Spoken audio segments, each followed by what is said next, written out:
Hi friends, let's talk about addiction because I have got a lot to say. I am a product of parents who were addicts. My biological father had alcohol fetal syndrome when he was born, to my knowledge. My father, who raised me, died of a heroin overdose 6 years ago on Thanksgiving. And my mother, biologically, it's the only one I ever had, is 5 years sober from a methamphetamine addiction. I'm 26 years old, so if that tells you anything. I also lost my dad at 20. Again, my mom's been sober since right around the time that my father passed, and my biological father and me don't really have that much of a connection except for genetically. So, when I say every single odd in this world was against me to not be in recovery, to not be sober, and everything was for me to have an addiction for the rest of my life, come on. There is such a thing as nature versus nurture, so we're talking environment and genetics, right? So how you grew up, but also genetically how you're engineered. And again, both of those affected me negatively. So I had an alcoholism problem for 4 or more years. I never, ever liked alcohol. I used to hate it when I first tried it.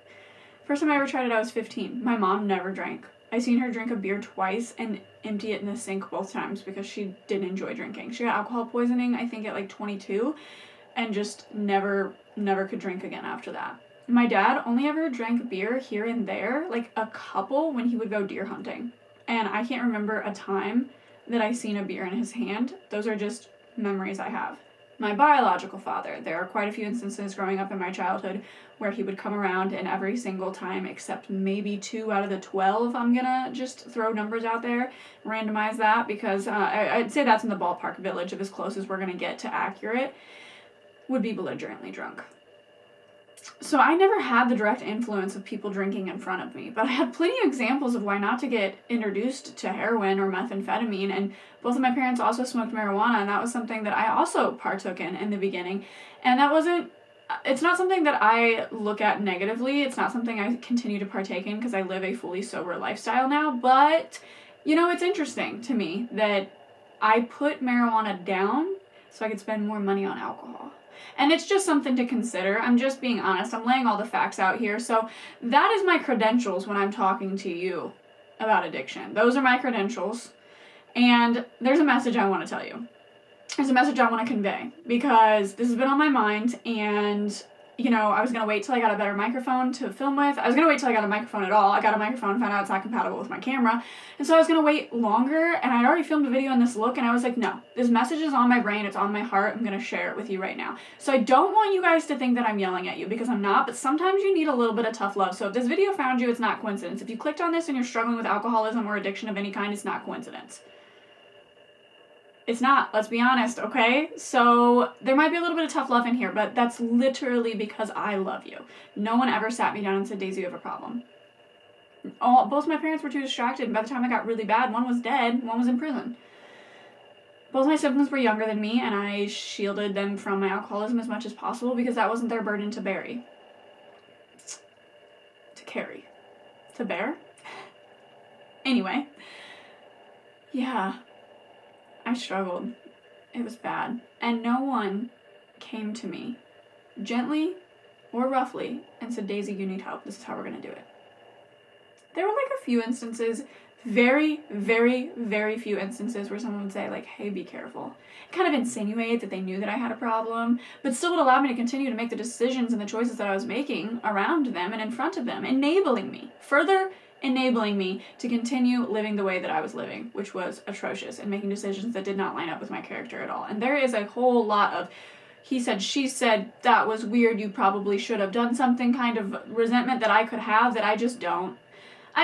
Because ultimately it was I needed to decide to get sober for myself. But sometimes you need someone to tell you that you need to get sober. So let me tell you something right now. When you are using a substance and abusing it, you're doing it to numb. I don't care if it's heroin, I don't care if it's meth, I don't care if it's marijuana, I don't care if it's alcohol, you're using it to numb something, right? So you're numb, you don't feel anything, you don't feel pain, trauma, sadness, anger. You might feel anger, but it's misdirected, right? It's not like appropriate. And you also numb all the good things, because if you're numb, you're numb. You don't get belly laughter or gratitude or joy, happiness, love, real feelings. You don't feel them. There's pseudo feelings for sure and emotions, but you don't get to feel feelings. You're numb from everything. And so if we're numbing ourselves from something, that means we must have been through something pretty traumatic that makes us not want to feel it, or it was traumatic enough to where we didn't feel like we had the tools or the resources to help us get through it. And the only way to get through anything is to feel through it. And that's what therapists are for. So you can talk through it and feel through it and get through the stages of that to kind of put it behind you and process it. The more you talk about things, the more you understand them. So the more you say things out loud, the more you believe it. Your brain looks for proof, and the more that you will understand why you're feeling the way you're feeling. And we are constantly learning things in life. Life is a journey to learn things. That's what it is. And so if you're numbing yourself constantly, you're not learning any lessons. You're not reaping the repercussions of your actions. And if you are, you're doing it while numb, so you're not getting the weight of how important that is. You're missing out on messages. You're missing out on training. You're missing out on preparation for all the things that life's journey still has to continue to throw at you. So it's gonna make it harder if you're numbing all of that. So you can either choose to get sober, right? You can choose for yourself to live a good, happy, healthy, fruitful life that is full of joy and love and happiness and ups and downs, because life is still lifing. Life is just life, you know? You're still going to be on a roller coaster of up and downs, my friend. You are. But when I tell you, it is so much easier to roll with the punches when you are sober. And it is so much more rewarding, humbling, and gratifying to feel every feeling. It makes it so much more worth feeling the bad feelings knowing you get to feel the good ones too. And no matter what, things still happen. So no matter how long you numb yourself, you can either numb yourself for the rest of forever, and everyone will always just consider you the addict. The person who never put any love into any of the other relationships or people around them who loved them, because they literally could not contribute anything to themselves other than feeding their addiction, because that's who they became. Or you can get sober and you can create meaningful relationships, memories you remember, be present, be there, be a listener, be an active listener, be a friend, be a shoulder to cry on, and have that available to you also in life, because you are that for other people. You can't get what you don't give, and you can't be that if you can't be that. And no one's going to be that if you're drinking alcohol 24/7. Which I was. Hi, me. My name's Dazee, and I'm an alcoholic.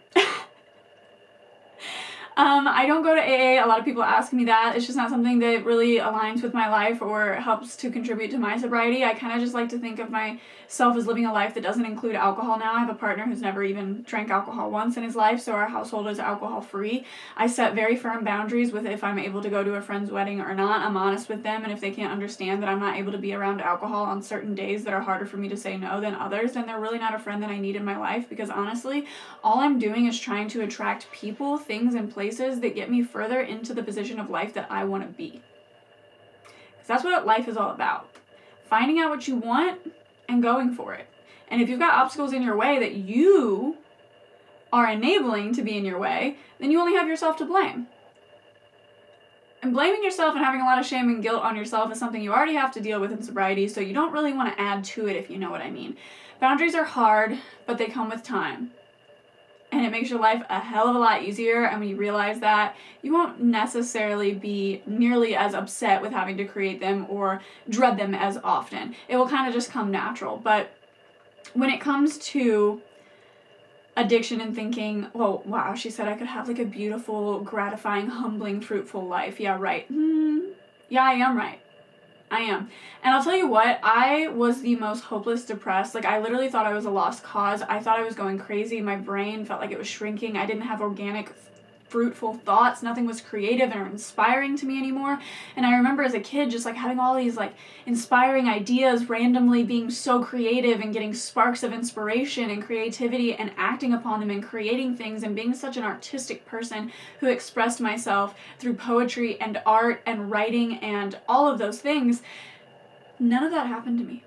It all stopped. And when I had that realization, I was like, that's one of the first like thoughts I've actually had in a long time. One of the only thoughts I've had that I feel like I formed by myself in a long time. Because if you're an alcoholic, it affects your brains and it affects your brain in a lot of ways, right? In a lot of ways that I don't scientifically understand, but that I do understand because I lived it. And what I can tell you from the standpoint of living it is that I genuinely didn't think things through. Because if I had to think things through, it took too much time. I was trying to party. I was trying to go drink. I was trying to go have fun. Okay? Who has time to think about things? Who has time to think things through? I do this. It works for me all the time. I do this all the time. It's fine. It'll work itself out. I genuinely just didn't have thoughts. And I think that I also avoided having thoughts and conversations with myself, which is really, really healthy, by the way, because I didn't want to hear what my inner child and my inner self had to say, which wasn't very nice. Which is why, like, this tough love is kind of coming from me, because, like, get it together. You are not the victim. Things do not happen to you. They happen for you. And if you're constantly numb, you will never see that. You will never be able to find the lesson. You will never be able to understand the why. You will never be able to see the possibility of a greater outcome or think that a better life is on the other side, because it's woe is me. And it's so much easier, right, to be an addict than it is to be a responsible adult and deal with everything. I mean, we can argue back and forth of if it's easier. It feels easier, but I'm going to tell you right now it isn't easier. And let's not even talk about all the health problems that can come from it, aside from the touch that I have alluded to the mental problems that could come from it. Oh my gosh, I'm going to sneeze. What great timing. Nope, it passed. Okay. So when it comes to all of the things that you're doing to your body, you're degrading it, you are lacking in self-love, in self-care.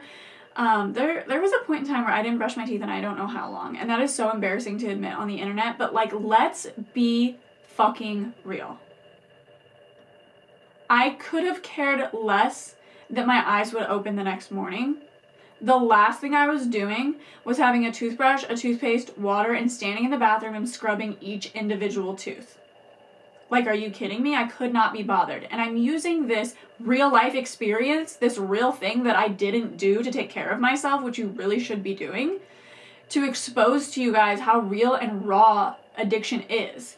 And that you're not the only one. And if you're watching this and you're in active addiction and you have some of the same habits or lack of the same habits that I did, you really realize when you put this on the internet and you hear other people's stories that we're all the same. It's all the same. There might be different reasons and it might be a different substance, but we're getting down to the root of the generality of this abuse. It's the same. We lack self-love.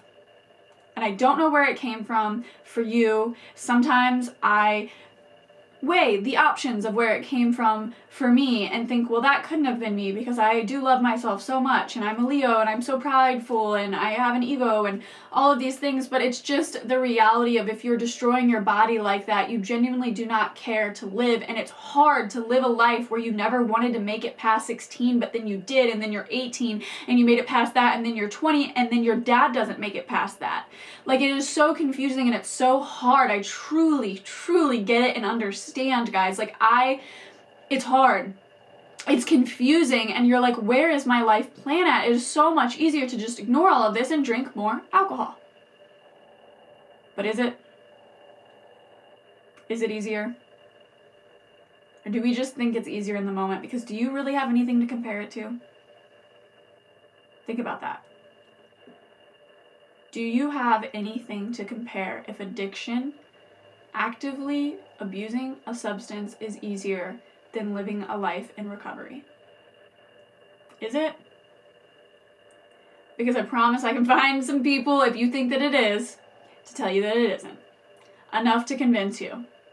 Enough to make you believe if I'm not enough. Because if you have nothing to compare it to, you don't get to make that statement, you don't get to make that agreement in your mind, and you don't get to make that decision because you have no proof. You can't make a logical decision with no proof. That's called being delusional, okay? And that's unhealthy. All right?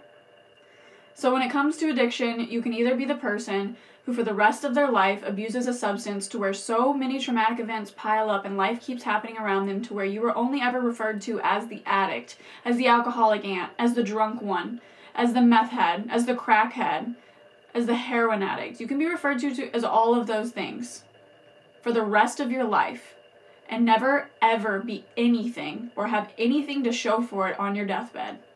Or you can get help. You can get sober. And you can change everything around. You can be anything you want. You can do anything you want. All that's stopping you is you. That is all that is stopping you. I deal with the same shit. I'm in sobriety and I'm like, I want to make a podcast. I want to talk about this. I want to inspire people. And then I'm like, no one wants to listen to me. Who am I? And I'm like, no, but I have so much experience and I really feel so passionate about this. And then I'm like, yeah, but I don't even have a microphone. People are going to hate the audio. And I'm like, you know what? If you feel inclined to do something, do it. The only thing that's stopping me my way is me. It's not like YouTube saying, no, you can't upload this. It's not like my camera's like, no, I'm not going to record this for you. Like, nothing is stopping me but me, which is why I'm filming this video with terrible audio, and I promise to get a better microphone. But nothing is stopping you but you. Okay? I made some of the most embarrassing, heinous, worst decision human beings can make while in active alcoholism. And I'm not using my alcoholism as an excuse, but if you are an alcoholic, I know that you can relate and I know that you can understand kind of what I'm talking about, how it's not really a thought. You don't really think about it. You just kind of do it because you've already done it, and then you do it, and then later down the line you realize you're not who you ever wanted to be and you're not proud of yourself, and then you think, well, I always wanted to be who I needed when I was younger, and I'm not even who I need to be for myself now. And it changes your whole perspective, and I'm such a firm believer in having these conversations and talking everything through, because the more we talk, the more we say, and the more we say, the more chance we have an opportunity to say something to someone that changes their perspective, which ultimately changes their life forever. If you can say the right thing to someone, it can change their life forever. That's incredible. Do you understand how beautiful and simple it is that a human can communicate with words to another human and change their entire life? The trajectory of their entire life, their future, what they go on to do, how long they live, what they experience, what they don't. That is powerful. It is beautiful. And it is so simple. So if you've taken anything from this video in my first podcast episode, I hope that you understand that there will be some tough love in these lessons that I am teaching you. I hope that you take something from this. I hope that this points you in the right direction. I hope that this inspires you to create something. I hope that if you are watching this and you are struggling, that something that I have said has even slightly tweaked your perspective. Change your perspective even in the teensiest little bit to push you in a half a step forward to getting your life on track. I hope you find your peace. Sobriety is not easy, but neither is being an active alcoholic or addict. And it's so much more rewarding. There's a lot more to do. There's a lot more fun to have. I'm just saying, and you get to be proud of yourself, which is kind of like cool. So, maybe you'll come join us over here on the recovery side. Again, I know it's not easy. Not everyone can go to rehab. Not everyone can go to a detox center. Not everyone can pay for this or that, or have their bills paid for, or their dogs watched after, or their kids taken care of. What I did was I detoxed for 2 days. I got rid of every single alcohol thing. You know what? I'll make a whole separate video because there's a lot of things that I did to get sober when I got sober, and that'll be my second episode. I will go in full detail of every single thing that I did to get sober and ensure my sobriety stuck. How does that sound? So if you like this video, please give it a thumbs up and let me know that what was weighing on my heart and sharing this message was the right thing to do. Leave a comment below telling me how long you've been sober if you are, because I love to hear it, I love to see it, and it encourages and supports others to see that it's possible, whether it's 2 days, 6 months, 8 years, or 12 days. Like, it doesn't matter. It's so great. Please be nice and kind in the comments. Be encouraging. Create a community. Everyone needs a community. Sobriety can be lonely. And I want to be that for people. I want to provide that safe space. So please be kind and courteous in the comments, and also uplifting and maybe encouraging as well. So yeah, I hope you guys liked this. I really, really hope it changes some of your perspectives. And if it didn't, maybe it helps you to understand a loved one. But either way, I love you all so much. And if you're sober today, I'm so, so proud of you. And if you're trying to get sober, I'm so, so proud of you. I'll see you all in the next. I'll see you all soon. You'll hear me soon. I don't know how to end this podcast yet because it's also going on YouTube. Okay? Check it out. Give it a rate. Give it a like. Let me know what you think. Let me know what you want to see. Let me know what you want to hear. Okay.